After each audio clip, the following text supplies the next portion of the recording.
Il était une fois, dans le village de Makore, une infirmière au grand cœur nommée Amina.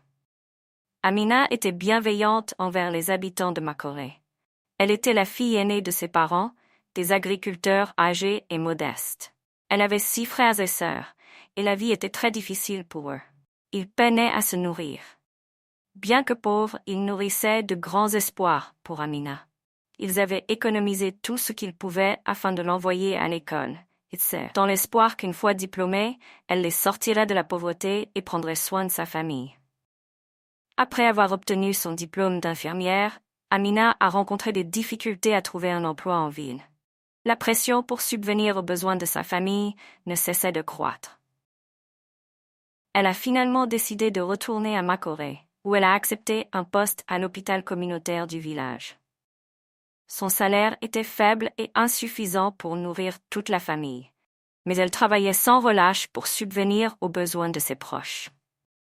Un jour, une riche femme du nom de Madame Diallo fit tout le chemin depuis la ville jusqu'au village de Makore. Elle avait un problème pressant et se rendit directement à l'hôpital où Amina travaillait. À son arrivée, elle chercha l'infirmière Amina, convaincue qu'elle serait la personne idéale pour lui confier son secret. Madame Diallo était très riche, possédant tout ce que l'argent pouvait acheter. Cependant, elle désirait désespérément un fils pour satisfaire son mari. Poussée par le désir de rendre son époux heureux, elle confia à Amina son secret. Elle lui raconta qu'elle avait déjà eu 4 filles pour son mari, mais celui-ci insistait pour avoir un fils. Malheureusement, lors de sa dernière grossesse, un problème de santé l'avait empêché de concevoir à nouveau, selon son médecin. Son mari, quant à lui, continuait d'exiger un fils. C'est ainsi que Madame Diallo fit une proposition choquante à Amina. Trouver une femme enceinte d'un garçon et lui vendre le bébé. En retour, elle promettait à Amina une énorme somme d'argent. L'infirmière refusa immédiatement, expliquant que cela allait à l'encontre de ses principes et qu'elle ne pourrait jamais commettre un tel acte. Le lendemain, Madame Diallo retourna à l'hôpital. Cette fois, elle tripla la somme d'argent qu'elle avait proposée à Amina. Elle insista sur le fait que cette somme changerait la vie de l'infirmière et celle de sa famille à tout jamais. Madame Diallo avait enquêté sur la vie d'Amina et avait découvert qu'elle venait d'une famille extrêmement pauvre. Face à la tentation et à la promesse d'une sécurité financière pour les siens, Amina finit par céder à contre-cœur. Elle imagina alors comment cet argent pourrait transformer leur vie. Peu de temps après, Amina repéra une femme enceinte de jumeaux à l'hôpital communautaire. Elle apprit que cette femme attendait effectivement des jumeaux après une échographie et se rapprocha d'elle en devenant particulièrement attentionnée. Elle voyait en cette femme le moyen de réaliser les souhaits de Madame Diallo. Amina alerta Madame Diallo, qui commença à simuler une grossesse dans le but de tromper son mari. De cette manière, personne ne soupçonnerait que Madame Diallo n'avait jamais été enceinte. Personne ne devinerait non plus qu'elle n'était pas la mère biologique de l'enfant. Elle se préparait à présenter le bébé à son mari comme leur propre fils, le jour où la femme enceinte allait accoucher. L'infirmière Amina s'arrangea pour superviser l'accouchement ce jour-là. Dès que la femme donna naissance à ses jumeaux, Amina enleva l'un des bébés et le remit à Madame Diallo, affirmant que l'autre avait malheureusement succombé à une complication. Madame Diallo présenta alors le bébé à son mari, qui, fou de joie, célébra l'arrivée tant attendue de leur fils. La famille Diallo baignait dans le bonheur, ignorant le lourd secret qui l'entourait. De son côté, malgré sa culpabilité, Amina utilisa l'argent pour transformer sa vie. Elle commença à mener une existence luxueuse, prenant soin de ses parents et de ses frères et sœurs. Tout le monde remarqua ce changement soudain et en était ravi. Un jour, ses parents, intrigués, lui demandèrent d'où venait cette soudaine richesse. Amina, incapable de leur dire la vérité, inventa une histoire. Elle expliqua qu'un bienfaiteur, un étranger généreux, l'avait aidée financièrement. Elle n'osa pas avouer la véritable origine de cet argent. Le secret demeurait lourd à porter, mais Amina ne se résigna pas à révéler la vérité à ses proches. Pendant ce temps, chez les Diallo, la vérité sur l'origine du garçon restait un secret bien gardé. Madame Diallo aimait son fils adopté de tout son cœur, le couvrant de cadeaux et d'attentions. Mais en elle-même, elle ne parvenait pas à échapper à la culpabilité qui la rongeait. Sa conscience la tourmentait silencieusement, mais elle refusait de céder. Les années passèrent et le garçon grandit pour devenir un jeune homme élégant, baignant dans le luxe. Madame Diallo s'assurait qu'il ait tout ce dont il avait besoin, le considérant comme son lien principal avec son mari. De son côté, l'autre jumeau, élevé par ses parents biologiques, devint également un jeune homme charmant et doux.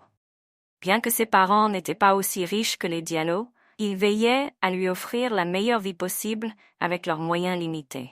Amina, quant à elle, continua de profiter de sa fortune, fruit de la vente du bébé à Madame Diallo. Elle cessa de travailler comme infirmière, persuadée qu'avec cet argent, elle n'avait plus besoin de labeur. Le temps passant, Amina se maria, mais sans se douter que la justice divine allait bientôt la rattraper. Des années après son mariage, elle peina à concevoir un enfant. Elle consulta plusieurs hôpitaux sans succès, malgré le fait que ni elle ni son mari ne souffraient de problèmes médicaux empêchant une grossesse. La famille de son mari, mécontente, commença à la menacer de l'expulser du foyer si elle ne leur donnait pas un enfant. Désespérée et confuse, Amina décida de se confier à son père. Elle avoua enfin le secret qu'elle avait caché pendant tant d'années. Elle avait vendu un enfant à Madame Diallo. Son père, bouleversé par cette révélation, lui conseilla de retrouver Madame Diallo afin qu'elles avouent la vérité ensemble. Amina tenta de convaincre Madame Diallo, mais celle-ci refusa catégoriquement. Elle ne voulait pas risquer de détruire son mariage en avouant la supercherie à son mari. Face à ce refus, Amina et son père décidèrent de rechercher le jeune homme qu'elle avait vendu. Après de longues recherches, Amina retrouva enfin le garçon. Avec beaucoup d'hésitation, elle lui révéla la vérité sur ses origines. Le jeune homme, sous le choc, eut du mal à accepter cette nouvelle. Sa vie fut bouleversée par cette révélation inattendue. Troublé, il demanda à rencontrer son frère jumeau, celui qu'il n'avait jamais connu. Amina l'emmena alors rencontrer ses parents biologiques. Pour la première fois, il fit face à ses véritables parents, découvrant une autre partie de sa vie qui lui avait été volée. Avec le temps, le jeune homme et ses parents biologiques retrouvèrent leur bonheur. Même s'ils étaient profondément surpris, la rencontre avec son frère jumeau fut un moment inoubliable. Le jeune homme était émerveillé de découvrir qu'il avait un frère identique, qui lui ressemblait en tout point. Malgré l'excitation de cette rencontre, les jumeaux ressentaient aussi de la douleur et un sentiment de trahison. Ensemble, ils décidèrent de confronter Madame Diallo pour obtenir des réponses. Accablée par le poids de sa tromperie, Madame Diallo ne put plus garder son secret. Elle avoua enfin toute la vérité aux jumeaux, suppliant chacun de lui pardonner. Elle savait que rien ne pourrait effacer la souffrance qu'elle leur avait infligée, mais elle espérait que le pardon pourrait apaiser la situation. Bien que la colère et la douleur fussent vives, les parents biologiques des jumeaux prirent une décision difficile.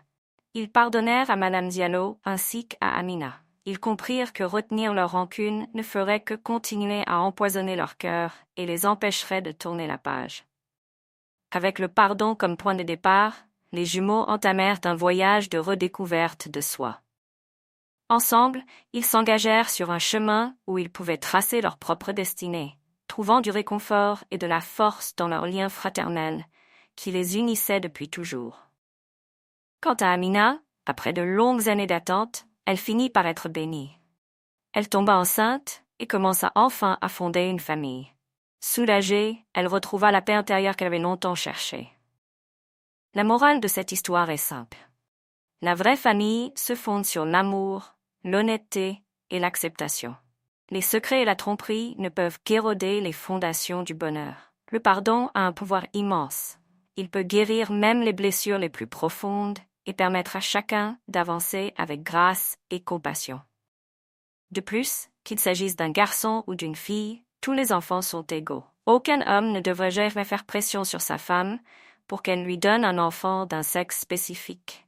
Tous les enfants, qu'ils soient filles ou garçons, sont égaux aux yeux de notre Créateur.